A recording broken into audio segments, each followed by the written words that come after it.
Hey guys, welcome to another commentary done by Diggity. Upper hand corner, we got Neoko starting as the green Protoss. Upper left hand corner, we got Ratti starting as the blue Protoss. This is BSL 20 Hasuleague Swiss round 4. We are now on Deja Vu, which I'm going to have to say once this season of ASL has passed, or this season of BSL equivalently has passed, excuse me, I think oftentimes BSL tries to mirror the maps. And it's effectively been a mirror minus Death Valley plus Eclipse is the map pool, but I'm gonna say this season of maps has been phenomenal. I've really enjoyed all of them. They've granted, you know, it's been a lot of 4-player interior 3 base, but just the little adjustments of like ramps here, random larger spaces in the middle versus double funnels, other things like that. Just small adjustments on the 4-player aspects has really, it's added slight variety that has made it, in my opinion, balanced, but has created a variety of interesting games. That also might be a factor as to why the games have been so good this season. That's kind of an interesting, I think Brood War might be the only game where this is the case, where the maps depict the meta balance. And it's, I mean, you could say that Brood War is a balanced game, but really Brood War is a balanced game depending on map construction, right? A lot of people talk about how if we knew what we knew now and we went back and we went to Blue Storm, it would be ridiculous, things like that, which is very likely the case. Anyway, Neoko making his way out, Ratti doing a great job. So where previously I was praising Neoko's macro, last game Ratti's aggression really paying off for him, and Ratti heads up spotting Neoko's pathing with his workers, saw the direction that his probe came from, so he's going to end up with an earlier scout. Neoko, I think, saw a little bit too late the pattern direction. It looks like there was already a gateway assimilator being built for both contenders. Cybernetics core dropped as well in the midst of this, so Ratti actually has an option to potentially cancel this zealot. Let's see if he decides to do so, because he's got the scouting information. I'm looking to see if there's going to be adjustment. Right now he's waiting along the edge. We do have a zealot. Neoko needs to queue up this zealot, but Ratti could cancel. Instead, allowing that zealot to complete, I think he wants to try to get edge on that ramp. Yeah, he wants to deny information. Is he going to go? I will say on Deja Vu, what I've seen many times, because this ramp's a little bit easier to blockade, is DT play ends up being a little bit more of a factor. Now, I'm not sure if this is going to be a DT play or a fake DT attempt here from Ratti. We will have to see, but right now the probe hanging out in the base wants to get eyes to see whether the cybernetics core spins or not. Zealot denying that probe. In the meantime, Neoko pulling his zealot off, recognizing that there's not going to be any opposition, so going to force a little bit more micromanagement here out of Neoko. But Forge finished, Pylon dropped, and I'm looking to see whether we're going to see that range skip or the Citadel of Adun. Dragoon now out. Ratti, oh, actually might lose this probe. Oh, never mind. Neoko having a little bit of hesitation there. Probe still getting chased down by the zealot. Second zealot with a second zealot. Interesting. 2 zealots out here from Ratti. That's unusual. 2 zealots versus a Dragoon. Actually, Neoko might be able to get, and seeing this, he might be able to get some additional damage in the midst of this. Dragoon and range are upgrading, by the way. So probe coming alongside. Looks like it is 2 zealots and a Dragoon. Okay, it is going to be able to get the probe, but Neoko is going to have the Dragoon advantage over time, and that's not nothing. Dropping a robotics because he recognizes he's not going to have the informational advantage. I'll be curious. So Ratti can do a couple things here. One, he can go for a faster nexus, recognizing that his opponent has to respect DT play. The other option, okay, looks like he's going to go ahead and drop his robotics as well. I was going to say the other option is he could go 3-gate, recognizing that his opponent potentially needs to respect DT play.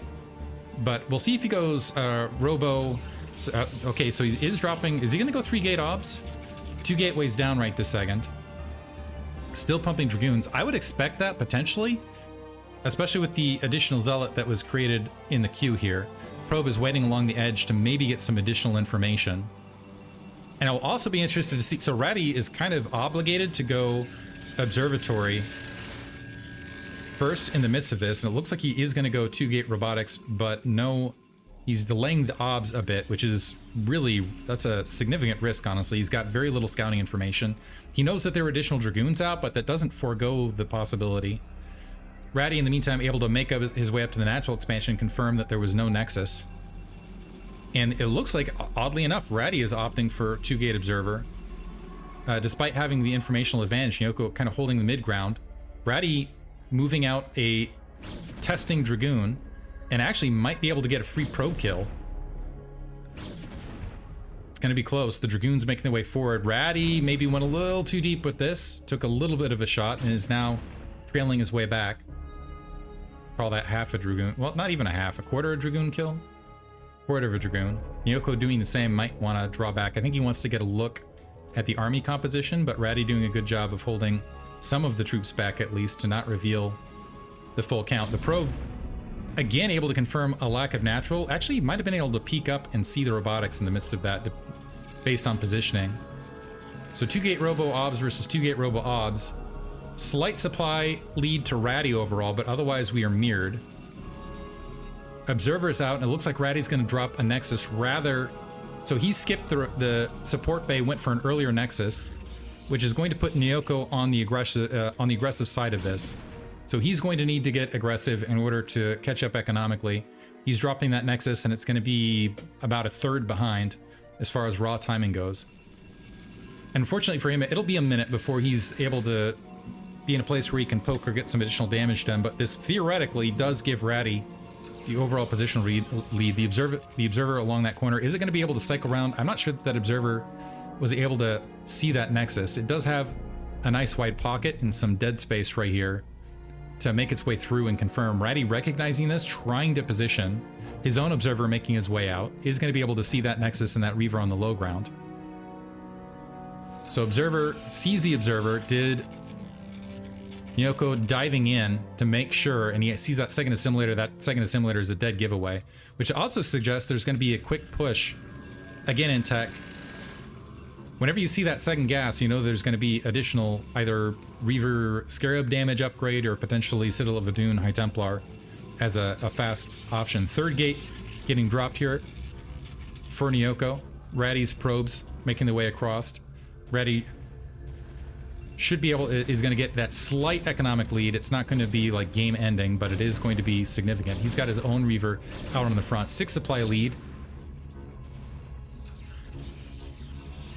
Pressure's on both directions. Neoko dropping a defensive pylon along that back corner, one to create some distractionary fire, but also give a little bit less surface area to drop in that back area. Observer is going to sneak its way across, going to see the probe saturation,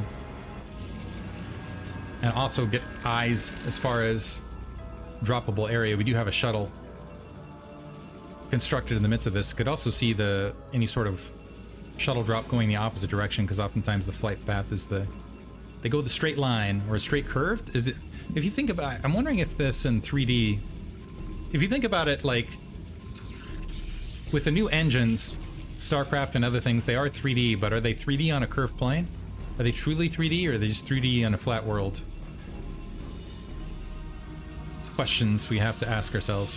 Very likely 3D on a flat plane, but flat Earth, man. It's a flat Earth. What if there's any sort of conspiracy theories when it comes down to it? It's like, go to Char. Char's flat. We see it. You just land there, and it's just straight circle. Actually, it's a square. It's a floating sort of cube thing. We live in a Minecraft-style world. Additional gateways being plopped down both directions to get the gateway count up to 5. Both players really mirroring each other as far as flat build orders go. Supply about dead even. Slight worker lead to Neoko. Neoko dropping a pylon in that 12 o'clock slot. I don't think he's thinking about expanding that direction. I think that's mostly to get a forward warning on any shuttles that might have escaped that direction. Shuttle speed about finish for both players. And I was thinking we were just going to see a 6 gateway in the midst of this, but we actually see the 7 on Neoko's half. Although Ratti making his way out on the map, so it's going to be 7 versus 5 as far as flat production, which means Neoko's army should be larger, but that is contingent on having superior surface area and engagement points. A probe at the 3 o'clock location, that's kind of cute. I think Neoko posturing as though, again, posturing as though he's going to grab that additional base, then opting not to. Now engaging into this, and I think Ratti getting the better part of this. His Reaver's on the low ground. You can see Neoko scrambling to retreat. This is going to be a hard defense, and those probes are going to be exposed along that left-hand flank. Ratti barreling in. Reavers along that right-hand edge. And these Reavers along that left-hand side from Neoko very exposed. Shuttle gone. One Reaver down, and the Reaver is still active for Ratti. So despite having additional gateways, Ratti getting the superior engagement, and he's got a bit of a timer here. Where what he could do is he can just walk those Reavers forward, at least get a shot. Yeah, getting a huge shot into the worker line, disrupting a lot of mining right there, and continuing to pummel the Dragoons as they're produced. And at the end of this, you can see where positioning plays a huge advantage. Ratti looks like he's going to take it off that last attack. Natural expansion's empty. That is going to be GG for sure. So despite the gateway surge, Ratti able to engage and effectively push his opponent into a funnel and get a fantastic engagement. Good play from Ratti. He will take the victory.